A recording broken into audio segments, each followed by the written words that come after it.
है। तो व्यूअर्स शुरू करते हैं। बिस्मिल्लाहिर्रहमानिर्रहीम।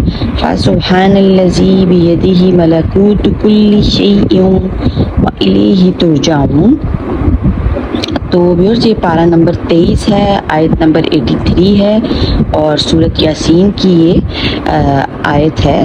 कुरान पाक से ये आयत ली गई है। तो व्यूअर्स इसको पढ़ना है। अगर कोई शख्स लोगों की नज़र में गिर गया हो और वो चाहता हो कि उसकी इज्जत कायम हो जाए तो इस आयत को 11 दफ़ा पढ़कर अपने ऊपर फूंक ले, इंशाल्लाह उसे कामयाबी होगी।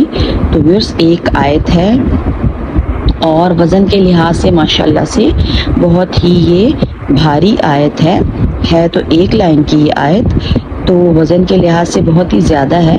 लोगों में इज़्ज़त पाने के लिए किसी ने अगर आपको अपनी नज़रों से गिरा दिया है, दुनिया में हर तरह के लोग हैं जो कि